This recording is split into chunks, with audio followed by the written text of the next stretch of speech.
Guys, welcome to my channel MPPSC hub.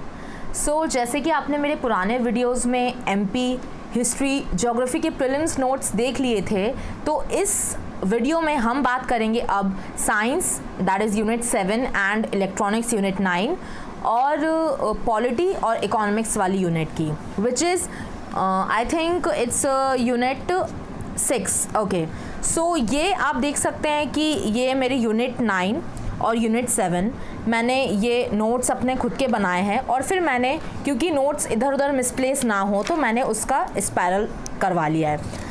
इस तरह से आप जो भी वीडियो या फिर जो भी सोर्सेस फॉलो करते हैं, आप एक जगह पे उनको लिख सकते हैं, क्योंकि आई थिंक PDF में जो मैटर होता है हम उसको भी बहुत डिडक्ट होके पढ़ते हैं।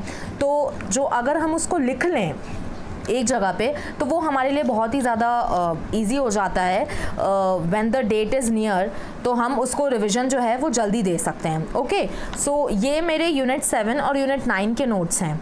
तो अब हम लोग अगर मूव ऑन करते हैं अपने पॉलिटी वाली यूनिट की तरफ, तो क्योंकि आपको पता है कि पॉलिटी की यूनिट में आर्टिकल्स, अमेंडमेंट्स, पंचायती राज और म्यूनिसिपैलिटीज़ के आर्टिकल्स बहुत पूछे जाते हैं। तो आई थिंक बुक से तो डेफिनेटली पढ़ते हैं लोग, चार्ट से भी पढ़ते हैं, मैं भी चार्ट से पढ़ती हूँ, बट अगर आप उसको एक जगह पे लिख लोगे ना तो वो क्या होता है, आप एक तो ये याद कर करके मैं लिखती हूँ, तो जब आप याद कर करके उनको लिखते हो ना तो आपके लिए आपके माइंड में ये रिमाइंड बार बार होता रहता है, और फिर जब आप इसको पढ़ते हो तो फिर माइंड जो है, आपका जो ब्रेन है वो माइंड मैपिंग के थ्रू इसको फिर रिकॉल करने लग जाता है।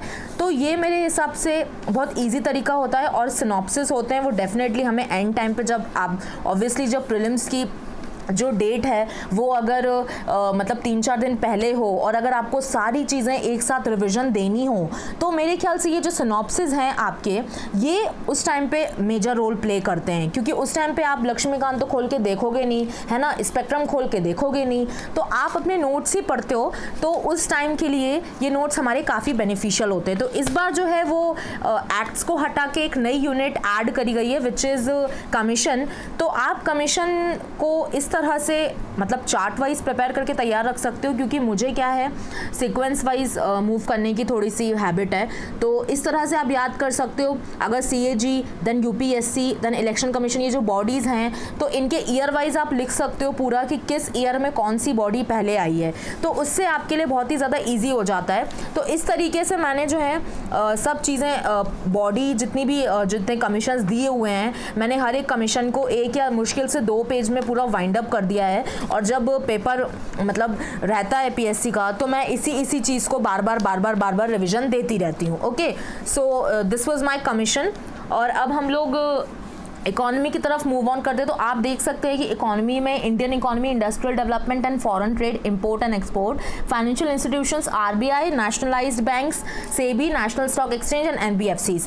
तो इस तरह से आप हर एक टॉपिक को एक 2 पेजेस में लिख लीजिए। जैसे ये आप देख सकते हैं RBI, तो मैंने ये जो पढ़ा है तो मैंने RBI को एक जगह पूरा लिख लिया है। इसमें मैंने लूसेंट भी फॉलो करी है, फिर कुछ plus online sources if I have preferred, तो मैंने उनसे जो है अपने नोट्स बनाए हैं, है ना। India's industrial policy, industrial development of India. तो इस तरह से मतलब मेरा मानना ये है कि आप हर एक टॉपिक को अगर इस तरह से अपने नोट्स में कंपाइल कर देते हो तो ये आपके लिए एंड टाइम पे बहुत ज़्यादा ही यूज़फुल प्रूफ होते हैं। सेंसस लिखना मेरे ख्याल से बहुत ज़रूरी है। सेंसस में आपको बार बार रिवीजन देना होता है, तो इस तरह से आप सेंसस को प्रिपेयर कर सकते हो अपने ही इनोवेटिव वे में, और उसको एंड टाइम पे आप रिवीजन के लिए रख सकते हो।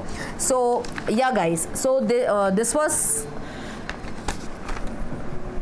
guys, this is it for today's video, and in the next video I will be telling you guys how to cover current affairs from prelims and mains perspective. So yes, stay tuned, and please do subscribe to my channel MPPSC hub, and don't forget to like and share, and to watch my other videos please go to the description box and check the links below. So yes guys, thank you for watching.